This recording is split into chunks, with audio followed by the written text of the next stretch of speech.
The top stacks of week 14. Now look.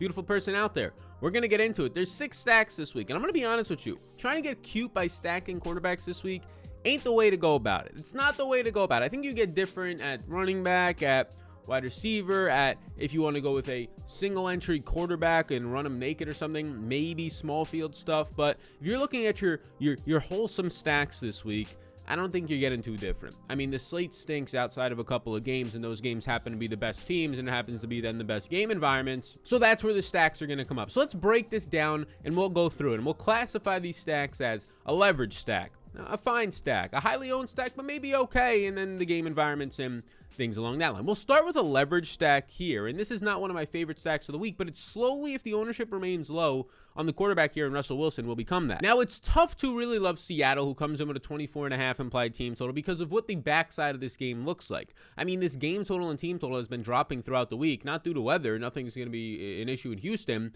but just people taking the unders on this. Seattle naturally plays slower. Seattle played a little bit faster in the last game because they had to play from behind. But now they get a matchup where they're going to become decent-sized favorites against the Texans, and the Texans have Davis Mills starting, which does not give you any confidence in any type of run back options, even Brandon Cooks. So if you're looking at Seattle, the way that I see Seattle is more so, there's 2 ways to play this, right? There is a small field single entry approach where you just play Russell Wilson and DK Metcalf. Lock it if that's your cup of tea. I'll go DK. I think he'll give you some more leverage. And you don't run it back, and you're just trying to get a relatively cheap quarterback with upside who played well last week, highest amount on the season efficiency in terms of 81%, and Metcalf, who also played well, saw 8 targets, tied for the team high, 5 catches, 60 yards, tackled on the 1-yard line, should have had a touchdown, just barely missed on that, not because of his fault. Most air yards he's seen basically since like the first month of the season. It's been a while since he's seen over 100 air yards, and he had 137 in that game. So I think that there gives you some upside there. If you're playing this as a large field event, I think you have to assume that Tennessee pushes the pace, and that's where I'd rather go to other stacks. But if you're playing a large field tournament,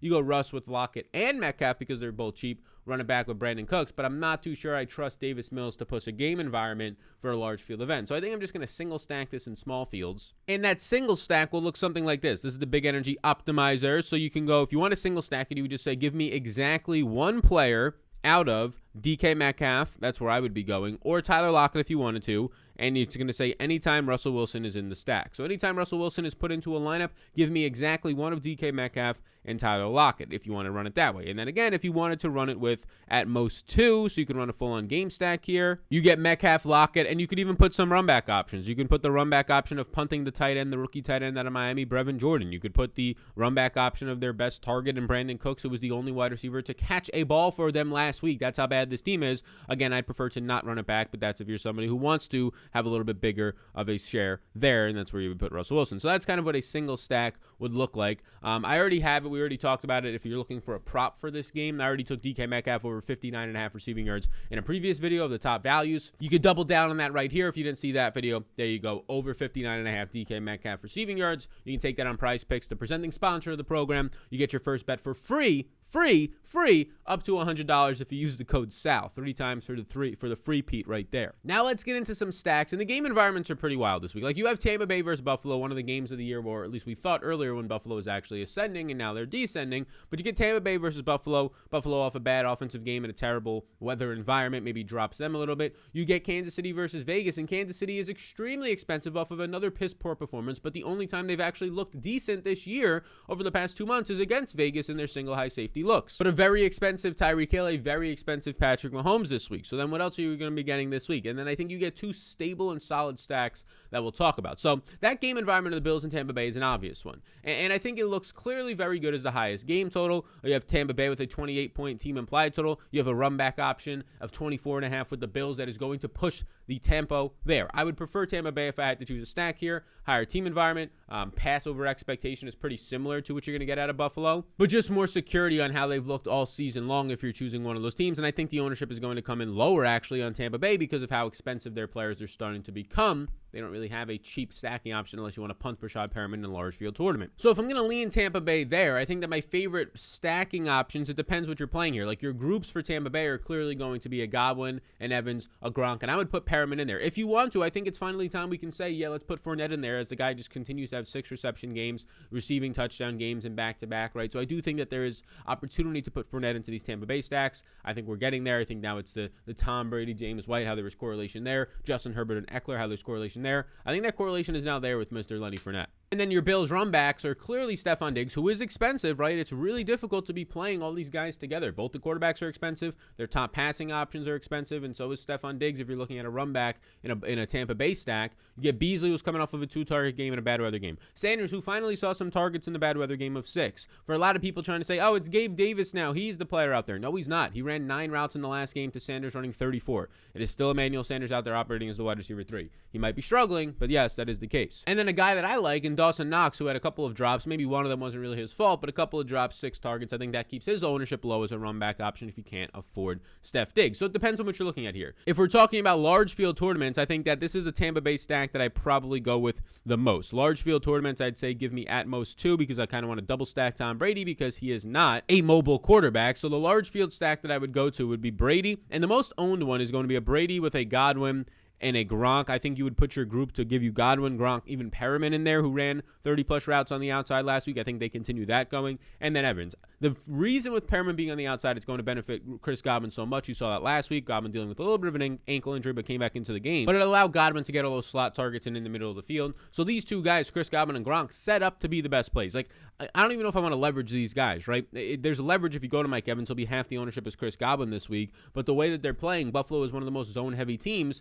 And the exact thing you do against a zone is check it down to running backs, check it down to the slot receiver, and check it down to the tight end for these 5 to 10 yard receptions. So the odd men out there are your outside wide receivers. And that's what you saw happening. You saw Chris Godwin and Mike Evans struggling for the past couple of weeks because Tyler Johnson was in the slot and those guys were on the outside, and the players that were eating were Leonard Fournette and Gronk. This past week, they transitioned Chris Godwin into the slot, and a lot changed there. So that is what a Tampa Bay stack would look like, and then your Tampa Bay run backs would be. So I believe that a large field tournament, I want to go Chris Godwin and Gronk. A small field tournament, I'm fine to go with just Gronk or just Chris Godwin, depending on your preference there. But if you wanted to run it back, I would say I want to run it back with, exactly 1, at most 2. It depends on how much you want to get to here. If you're playing like the Millie Maker, you can go with a double run back to take on all the correlation there. But that's when you start to put in all these Buffalo players. You put in your Knox, you put in your Stephon Diggs. Stephon Diggs is the clear and obvious priority here. I mean, this guy's target share is insane. He continues to be productive in all game environments, even gets close to 10 fantasy points as a wide receiver in that win game without a touchdown, which in and of itself, if you watch that game, seems to be pretty damn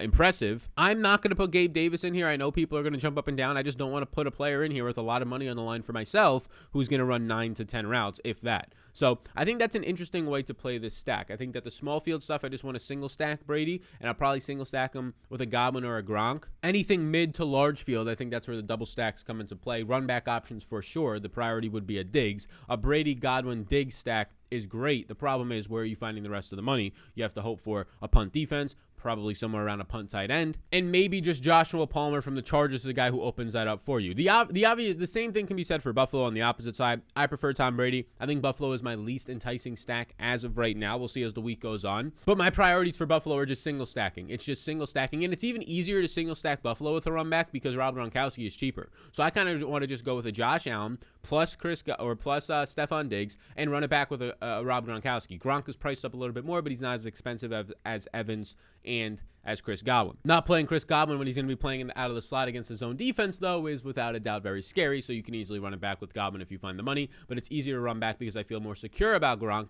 rather than Dawson Knox, who is still expensive and not seeing anywhere near the amount of upside in usage and red zone usage lately, and I mean, he broke his hand like a month ago, so probably factored in still, but not seeing as much usage as Gronk is, so I think that Gronk becomes my priority run back right there with a Godwin, though. Stephon Diggs and Josh Allen skinny stacks is the way that I would run Buffalo. You can put that into the optimizer. By the way, the optimizer that we're using here is the Big Energy Optimizer. It's on my Patreon. It is an industry low price for an optimizer. It does everything you need, from correlations to factoring in total lineup ownership to factoring in your groups and your player rules, and you can set all those groups up for every single team and all that type of stuff. Set your specific player rules so you can say how much wide receivers or tight ends or running backs you want stacked. There's restriction rules so you don't get 2 running backs or 2 tight ends from the same team. All that type of stuff. You can get very advanced and in the weeds and actually start winning money in DFS if you would like to. It's a massive tool, and it will be taking your game to the next level if you play more than one lineup. And even if you play 1 to 3 lineups, it allows you to see what the highest projected and highest ceiling lineups are. So that's Tampa Bay and Buffalo. I mean, it feels like we should spend more time there, but it's the obvious one. It's the highest game environment. It is going to be likely some of the highest owned of stacks. The whole entire game environment will likely be the highest owned. I do think you get some ownership discount on Tampa Bay, though, because of how expensive their players are. So I think people will go to Buffalo side of this one more, even though Tampa Bay is the team that has the higher team total, even though Tampa Bay is the team that has the more condensed target share against zone defenses. It's the middle of the field players, Fournette, Gronk, and Godwin. So that game environment is almost like frustrating, or almost looking at it and I'm like, okay, I really don't think that that's the game environment I want to target. Like, there's 3 other teams that I'd rather target than actually the Tampa Bay and Buffalo game, believe it or not, because of where the ownership is going to come in. One of those teams is Dallas. Dallas is an interesting stack this week. They come in with a very nice team total of 26. They end up being 4-point favorites with a decent run back in the Washington football team, the divisional matchup, a 22-point total, which Washington's fighting for a playoff spot. This will be a game, right? Can Taylor Heineke push the tempo here for you? But I think Dallas is going to be relatively low owned here. I think Dallas is going to give you some leverage, like how Seattle is going to give you some leverage, except you have run back options for this Dallas game and you feel more secure about Dak and the boys. Your Dallas groups are somewhat obvious. It's the 3 receivers that they got out there finally healthy. Amari was dealing with this Thursday Night Football short week, now gets a little bit of extra time. He gets 10 days of rest to get his respiratory system back up to, and cardiovascular system back up to what it needs to be. Apparently it's going well. So you get those guys and you get the tight end. Now, Dalton Schultz is still relatively expensive. Sure, he might give you some leverage, but on a week like this, I don't know if I'm looking for that leverage. There's so many tight ends in the 5K plus range, and a lot of them don't deserve to be there. So I think I'm going to stick primarily with the wide receivers here. And in small field stuff with Dak Prescott, he has been very much so. I mean, he's been a statue quarterback, right? So I'm very much okay stacking both Amari, who's a fair price, and CeeDee Lamb, who's a very fair price for being a stud receiver coming off an 11-target game. So in any format, the way that I kind of want to go with this is Dak and his 2 main receivers, CeeDee Lamb and Amari Cooper. Your run back options on Washington, if you're going to double stack, I think you should at least consider running it back. And my favorite run back, if he's indeed healthy and returned from this hip injury, would be the tight end Ricky Seals-Jones. It gets a cheap tight end into your lineup who's heavily involved in the offense, and it gets correlation with that tight end, which only boosts the position even more. So that would be my primary run back option. So that's one spot.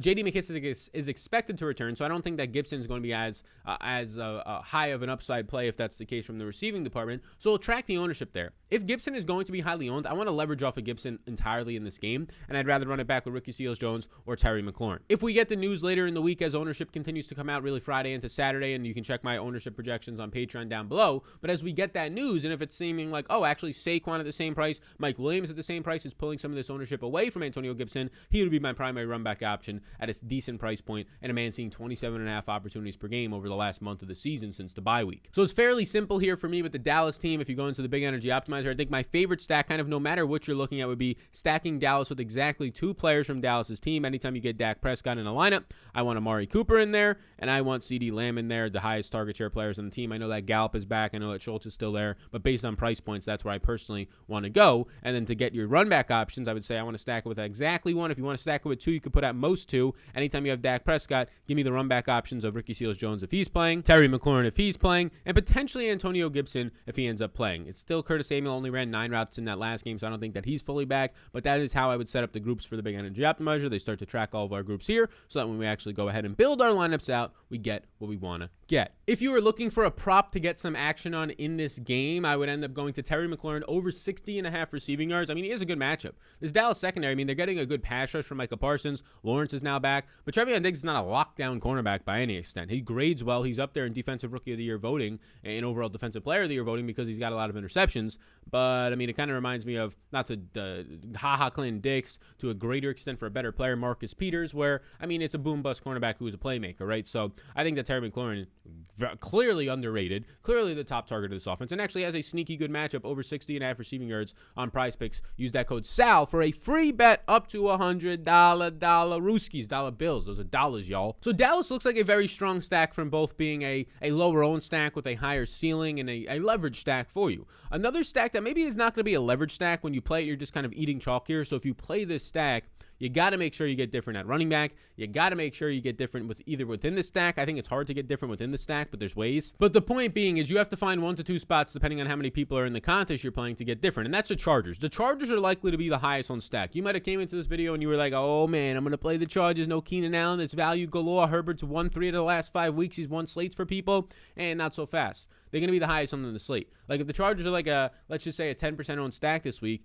15% on stack, that's going to be the highest on the slate. And that's on a week where there's a lot of good stacks. So naturally, it doesn't make them a leverage play. It actually makes them a probably, I don't know if it'll make them a negative leverage play, meaning that they're a bad play. It'll probably just make them like a neutral play this week. So the Chargers, look, you get a fairly priced Justin Herbert at $7,100. Potentially, as of this recording, Keenan Allen is still not likely to play. So it makes Mike Williams massively underpriced. It makes Eckler underpriced at $8,300, who should see a massive role and is definitely in my Chargers stacks. Another player in that group will be Guyton, who broke out last week, but the guy that I'm more interested in is the $3,000 flat, my top receiver play of the week. If you looked value-wise at our previous video, check out our top 10 values released on Wednesday morning, but that man's name is going to be Josh Palmer, the rookie who is going to play the Keenan Allen position at 6'2" and 210 pounds. He fits that Keenan Allen mold. He'll play out of the slot where he's played over 40% of the time this year, and yeah, he's $3,000. He's likely to be owned. So it makes your stacks work. So when you have Josh Palmer in a lineup, you have Herbert, who's fairly priced, it makes the stacks work, and they have a 27.5 implied team total. The problem is the runbacks. I mean, the second lowest team total of the week right now is the New York Giants at a 17-point implied total. You don't know what's happening with any of their receivers, and even if you do, Jake Fromm's expected to start. So the only runback that I see that I would want to play is Saquon Barkley, who over the last 2 weeks is actually seeing a 73% target share or opportunity share, 19 opportunities per game, 14 targets over the last 2 weeks. He's just not seeing any production, but he's at least getting volume. The question is, does he have any touchdown upside if he's not breaking one? Because how often are they going to be in the red zone?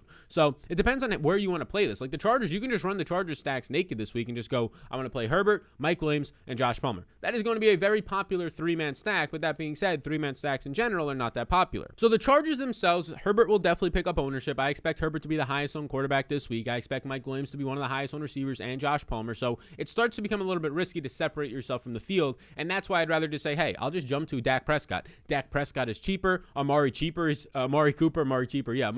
cheaper than Mike Williams, and then I'll find the money to get up to a CeeDee Lamb if I even want to. There's better run back options with a higher team total in the Washington football team, so I think it's very easy to pivot from the Chargers to Dallas. Dallas right now to me is looking like a solid leverage stack. They're one of the two best leverage stacks in the slate. We haven't talked about the first one yet because they're the best stack on the slate, in my opinion, if you can afford them. But the Chargers, solid stack. The Chargers, definitely a top 5, borderline top 3 stack in the week. Just know that that is the stack that will pick up ownership. So if you want to play the Chargers, yes, it makes sense. They're cheap, they're affordable, they have a good team total, they throw the ball a lot. They finally started to throw downfield more last week, hence Mike Williams having a big game. Just know that you have to get different at other spots in your lineup. I think it's easier to just go to a different stack like Dallas. So I think that the best way to play Charger stacks is, I think right now, it's just what the chalk is, right? It's Herbert, Williams, and Palmer. I do think you can go in there and get really creative with a Herbert, Eckler, and Palmer stack, because not a lot of people will probably stack Eckler with him, and Palmer allows you to do that for the price discount, and I think that this could honestly be a double-digit target game for Eckler, where he's the main guy in the receiving game with no Keenan Allen out there. If you're playing in larger fields like the Millie Maker, I think you can run it back for sure with the Giants playmaker, and I would choose Saquon as he is the biggest playmaker out there, and he's getting no offense. He looks good. Like, it's not like he's hurt. There's just no offensive line at all, and the offense,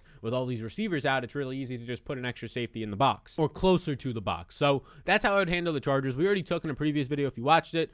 Eckler over 53.5 rushing yards. It might have been 52.5 then, but we doubled down on it. 53.5 rushing yards right now on Prize Picks. Add that to your ticket, your tab, your portfolio of bets this week of the Dollar Rooskies with the code SAL. Your free bet up to $100. And the final stack of the week is definitely the best leverage stack of the week, in my opinion. We haven't talked about them, but the highest team total at 29 points is Kansas City. And here's the thing. Like, you're going to definitely find some leverage this week on Tampa Bay, who has like the second highest team total at 28, and they're going to be lower owned and not that highly owned, so there's some leverage there, but there's a ton of leverage on Kansas City. It's hard to play them. Look, it's fucking hard to play Kansas City this week.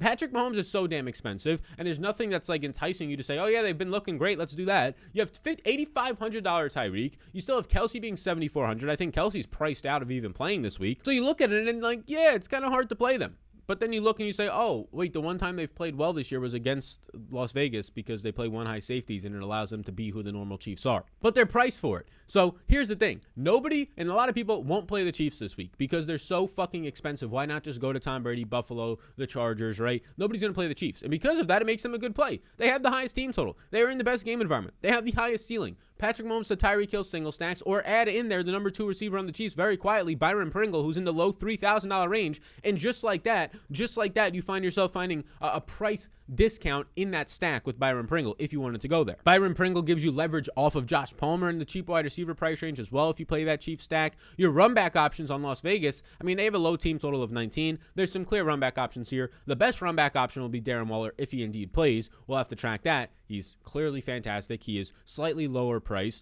and he's just a really good player that the tight end position will elevate even more with the correlation. If he is not in there, I would prefer to go to Hunter Renfrow, and then after Hunter Renfrow, I think punting the $3,000 Deshaun Jackson's not a bad idea. Josh Palmer gets into those groups as well. So my favorite stacking option is going to be Mahomes with Tyreek single stacks and small field stuff. Run it back with Waller if he's in. If not, run it back with a Hunter Renfrow or Deshaun Jackson. Larger field stuff, I go Mahomes, Tyreek, or even midfield stuff, like basically anything over like 1,000 people, over 1,500 people. I go with Mahomes, Tyreek, and Pringle. Run it back with a Waller or Renfrow. Waller's the priority if he's indeed in. I like Tyreek a lot in this game. I mean, there's nobody in that secondary that can even think about stopping him. You saw that a couple weeks back, and it's a good spot here. So I take the over 73.5 receiving yards for Mr. Tyreek the Freak Hill. This is a good spot. So if you're telling me, like, what are the best stacks? The best stacks are the ones we just talked about. What are the best leverage stacks early on? I think that Kansas City, Dallas, and to an extent Seattle is going to give you some leverage, and Tampa Bay is going to give you. Those are the 4 ones. I think that Buffalo will be properly to overly owned. I think that the Chargers will be properly owned. We'll track it throughout the rest of the week though. Tampa Bay, they might pick up some more steam as more content comes out, but that's kind of where it is. This is last week was a very great GPP week. This week is a good GPP week, but it's a more difficult week because of how many good stacks there are. Last week there was only like 3 or 4 good stacks, and then Gardner Minshew opened up, and it's like, oh, fuck stacking. We're just going to play Gardner Minshew this week. Maybe we'll get blessed with something like that, but I'm sorry, I hate to break it to you. Jake Fromm's not that guy this week. But thank you for tuning in today. There's a bunch of props that we covered throughout the video. The Eckler, the Tyreek, the Freak, the Terry McLaurin, the DK Metcalf. If you take any of those props or any more that you like, they have a full board over on PrizePicks of not just NFL, but a bunch of different sports. Check it out down below. There's a link. You could use the code SAL for a free bet up to $100. If you want to get in and use the optimizer that we've been featuring on the show right here, the Big Energy Optimizer, you get the ownership projections, a Discord with 1,000+ people. It could not be overstated how important it is to surround yourself with like-minded people who have similar interests. It only makes your real life more, I would say, fulfilling when you can do that, when you can expand on your interests, and actually your DFS skill sets you can expand more on and have in-depth conversations with. So I think that alone is a reason to kind of join the Patreon, but then you get all the fantastic tools, of course. So thank you for being here. I appreciate you all in advance, and I'll see you all in the next one. The closing thoughts Friday, final thoughts Saturday, that one dude leverage plays, and the Sunday live stream for week 14. Cook it up, take it out, enjoy yourself today. Appreciate you, and I'll see you all when I see you. I'll see you in the next one.